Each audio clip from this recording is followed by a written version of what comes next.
What's up, guys? Welcome back to Newswave. So wouldn't you know it, after a couple of hours after I posted that video on the second channel about Halo Infinite and some of the speculation and rumors going around about free-to-play multiplayer, 343 shows up online and just straight up announces what probably will be one of the biggest announcements going into the Xbox Series X launch, and that is that Halo Infinite will indeed have a free-to-play multiplayer, something we need to still see a little more about. We're going to go over that today and what that could also mean for Xbox Live Gold. I think big changes, are coming there. Also, we have to go over why everyone was really talking about Ocarina of Time over the weekend and how it could be coming to the Switch.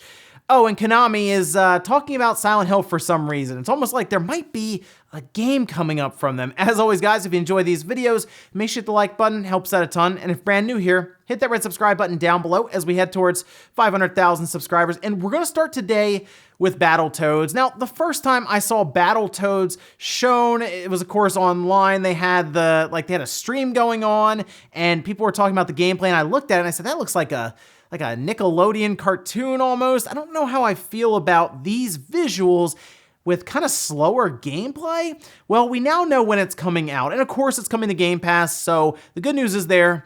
I can just download it and try it out and see what I think. But they did put a trailer out to announce the release date. It's coming out August 20th, of course, on PC and Xbox, hitting Game Pass Ultimate. So if you have that, you'll just be able to grab it the day it does come out 2.5 weeks from now. And like I said, my biggest thing that really caught me off guard with this one, makes me a little uncertain, are those visuals. But it almost looked like it was underwater when they were playing. It was very slow. It looks like they may have sped it up a bit here. So I think they were listening to the feedback that people were giving when they first saw it. But at least I guess they can have more expressive characters with this over-exaggerated art style. I'll have to see it myself, though, when it launches, and I'm sure we'll be talking about it on the podcast that week. Oh, and we're going to be talking about Konami a little later on in the show, but they did have another big announcement that they wanted to go over, and that is a new Castlevania game for cell phones. That's right. It's not coming to consoles, it seems, for now. And you can see the tweet here. It's from Daniel Ahmed saying, Chinese games company Shenggu Games will cooperate with Konami to develop and release a new Castlevania mobile game called Moonlight Rhapsody. It's a side-scrolling action game that innovates on the original console games. Testing in China scheduled for this year. And what's strange about that is I thought they already had a mobile game, and I guess they canceled it or just got rid of it. Maybe it didn't work out right away. This looks like them just partnering with another company that seems to have more experience around launching a mobile game in China, specifically getting it ready for that audience, probably with like any of the microtransaction stuff being set up correctly for a free-to-play game there, with just more experience overall, making that work, feeling, I guess, kind of balanced, right? But still pulling you towards those microtransactions. It's just weird for me to see Castlevania as getting to this point where we hear about a new Castlevania game and we go, oh, what system is it on? Is it on the PlayStation? Is it on the Xbox? Is it a Switch game? No, it's coming to Android phones. Also, while 343 has been doing a lot of talking about Halo Infinite, obviously, it's their big holiday game coming up that's going to launch alongside of the Xbox Series X. They're still working quite a bit on the Master Chief Collection, doing a great job. Halo 3 dropped on PC pretty recently, runs very, very well. Like, I get 144 frames per second on my monitor with a 2070 Super, and it just runs really, really well.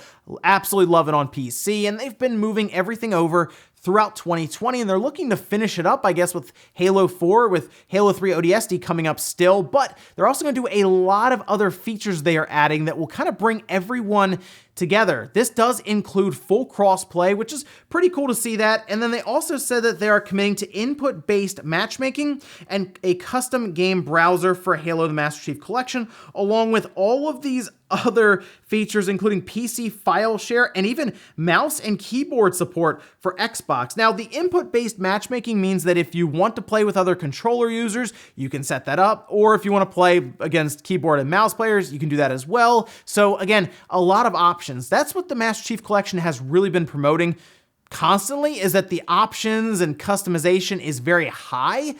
But I am very happy to see how far this game has come. It launched so broken back in the day.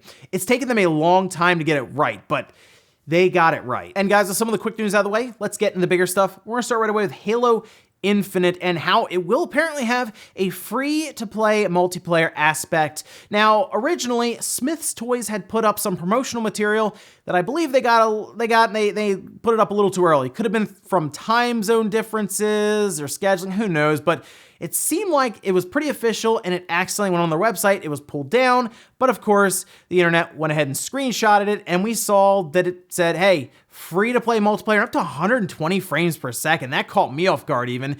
And then 343 comes out hours later, officially announcing it on Twitter. As you can see here, they say Halo is for everyone. We can confirm Halo Infinite multiplayer will be free to play and will support 120 frames per second on Xbox Series X. More details will be shared later. Now, 120 frames is impressive. They didn't put a resolution next to it though. Remember before, they said 4K 60.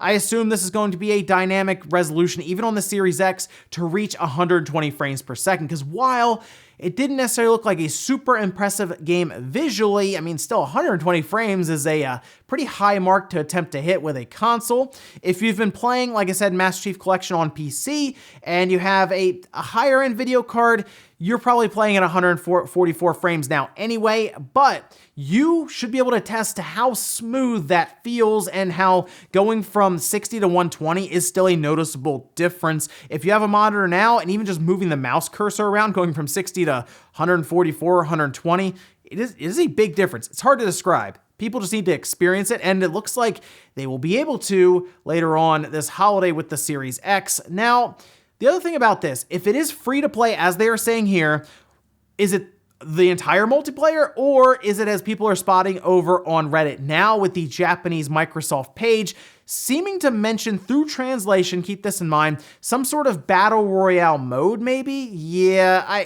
I wouldn't be surprised if there was a battle royale aspect to Halo Infinite. Think about Halo from 1 through 3.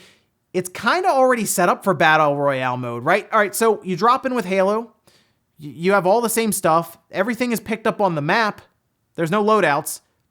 Like, that seems to fit in to what you would use for some sort of battle royale. And it would probably work right now, because as long as it is a good, fun, and competitive battle royale, people seem to want to play it. To me, this looks like is gearing up heavily for the esports scene to bring Halo back. It used to be pretty big with esports. If they can have this free-to-play game that is, I would say, able to be run on lower-end machines even, not like the low integrated graphics, all this stuff, but like on a decent enough video card that isn't super expensive, I think you'd have a pretty good audience overall for a Halo Infinite free-to-play multiplayer aspect. And then think about this.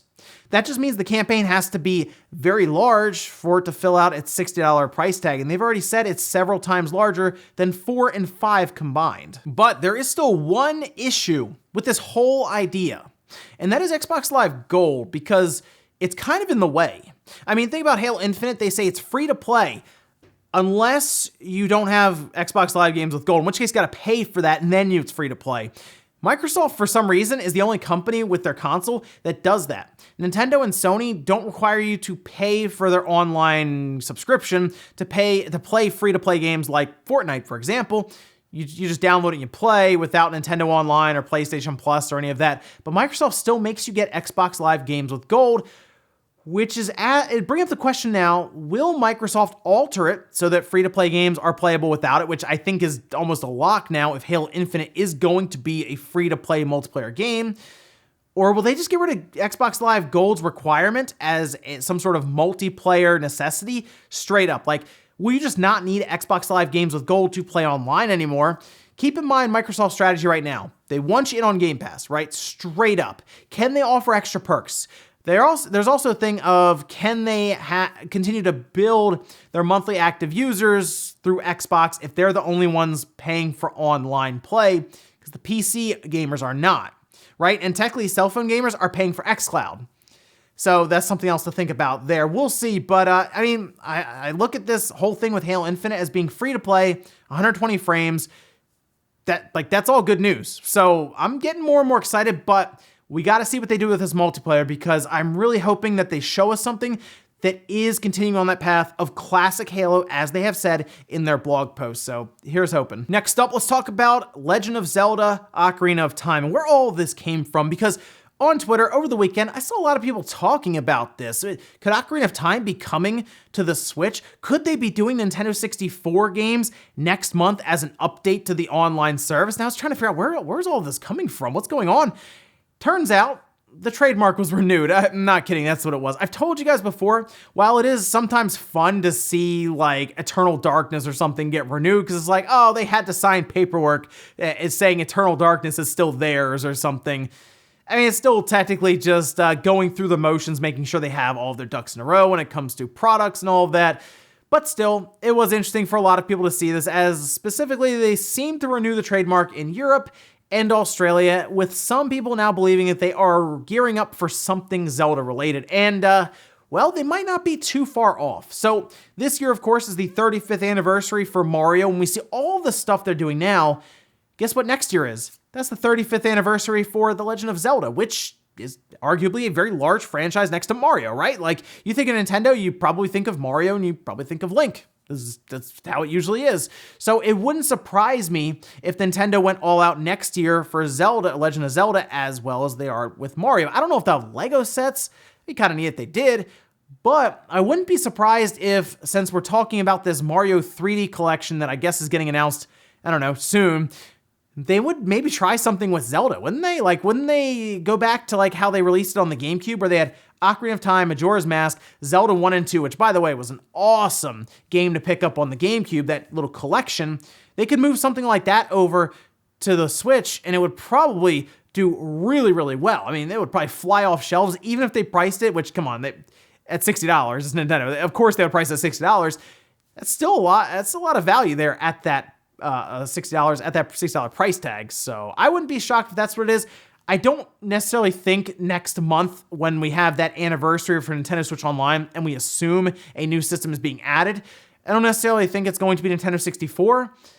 My expectations have me down to like the original monochrome Game Boy, not even Game Boy Color, not even Game Boy Advance, just like the original, like just the original Game Boy. And I mean, it's Nintendo, so they're probably Nintendo. So it's a trademark renewal. A lot of people got excited for it. I would say it doesn't spell much for this year, since this year's supposed to be all about Mario, but hey, next year could be a lot of fun. Next up, let's talk about Konami, because they decided to just start talking about Silent Hill. Specifically, they mentioned Silent Hill 2, and you can see that in a tweet here. It says, "Close your eyes, always scary, Silent Hill 2 Siren." And people, of course, got really excited because they're like, wow, Konami is talking about something that's not a mobile Castlevania game or a pachinko machine.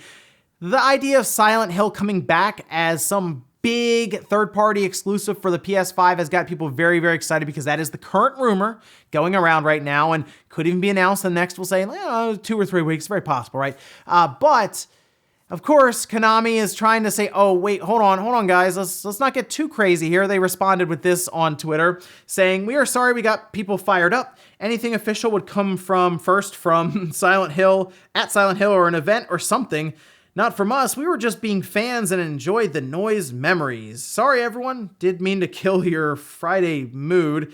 So, of course, everyone said, oh, okay, that's fine. It would come from the official Silent Hill Twitter account. Wait, there's an official Silent Hill Twitter account? Apparently, and it was created in July, so just last month, almost like they're getting ready for something. Maybe it'll be announced at an event or something. Yeah, I kind of think Konami may have got a little too antsy with this one, although that also means that the social media manager is in on the idea of there being a brand new Silent Hill game, which would probably happen if they were getting pretty close to its announcement, as they might have seen some promotional work that's going to go up on Twitter. Maybe in the next couple weeks there will be a Silent Hill game announced at a State of Play. That'd be pretty cool. What I get people really, really excited. Maybe Sony has some other big stuff planned. It's pretty fun. I think August is going to be a good time for Sony, Microsoft, and kind of Nintendo. I think it's going to be a good month. And in our last bit of news, let's talk about some backwards compatibility stuff for the Xbox One. Remember, the team had moved on. They basically gave us all the Splinter Cell games and said, hey, we'll see you guys next generation with the Series X. And all right, that's cool. I look forward to their work in next generation because they've done some really cool stuff with older original Xbox games, like say Knights of the Old Republic all of a sudden being a 60 frames per second game on the Xbox One S even. So yeah, think about what they could do with the Series X with maybe ray tracing, or maybe they jumped to 120 frames. But interestingly, it looks like some updates are happening where games are being relisted that had originally just disappeared off of the store. Also, it looks like you don't necessarily have to load up like part of the 360 OS to buy the games. Yeah, check this out, as Wario64 started spotting these along with Reddit, and there were some pretty interesting ones that seem to come back. Deadly Premonition, Dirt 3, Fuel, Grid 2, Midnight Club LA, which I really still like. That is a great game. Overlord, Pure, Silent Hill Downpour, there's Silent Hill again. And then Tom Clancy's Hawks at $60. Okay, that might be a little much, but yes, that's good news to see some of these games coming back. It does look like they're doing some stuff on the back end of the marketplace for the Xbox, and I do wonder if they will have more backwards compatibility news. You know what? I would like to see them make an example out of an older game and just bring it up and say, look, we can do all this cool stuff with an original Xbox game or a 360 game, right? And do ray tracing and all this crazy stuff. These load screens, we just took them out because they're not needed. You know, you load screens with this SSD. I look forward to that, and I like the backwards compatibility stuff that Microsoft has been focusing on last generation, and we'll see what else they can have for us going next generation. But if you were looking for these, you were kind of annoyed they were delisted, looks like they are slowly coming back, or at least just these ones for now have been relisted. And we'll finish up with the comment of the day, as you're seeing here. This is from Horace saying, at first these Nintendo leaks were cool, but with game prototypes and source code and such, but these emails, floor plans, personal info, etc. are really not cool. Yeah. So this is kind of an issue coming out now. It looks like a lot of people's information that worked at Nintendo at the time of these leaks, I think it's still during like the Wii generation, the GameCube generation, all that stuff. It looks like their personal email, their name, their phone number, all that, maybe even addresses. A lot of stuff is getting out there now, and that is kind of bringing up this moral dilemma of sharing these leaks, because there are some really cool things in there, right? We saw Mario get like wings when playing in Super Mario World, but then if there are other people's straight up information, like lists of stuff, it does become a bit sketchy with that. So here's hoping that people are a bit more careful with the leaks overall and see what's in there and maybe don't just throw a lot of stuff out there. We'll see how far it goes, because like I said, a lot of the stuff is a bit older, so you have like out-of-date phone numbers, I'm sure, address and all that, but still, it is a bit strange when you get the floor plans, the employee information. The rabbit hole goes a little too deep then. And ladies and gentlemen, that's gonna do it here for Newswave. Enjoyed this video, guys. Hit the like button, really helps out. If not, hit the dislike. Leave comments down below about everything we talked about today, whether it is Halo Infinite having a free-to-play multiplayer aspect, maybe the whole multiplayer is free, like just completely, or maybe they just have a mode set up specifically for free. Let me know what you think about that, though, in 120 frames per second. That's pretty exciting stuff there. Also, what about Ocarina of Time? Do you think Nintendo 64 is coming to the online service next month to try to keep people on board for the online service? Or do you think just next year, big Zelda blowout, stuff all over the place? Could be kind of cool. Thanks, guys, for watching, and I'll see you next time.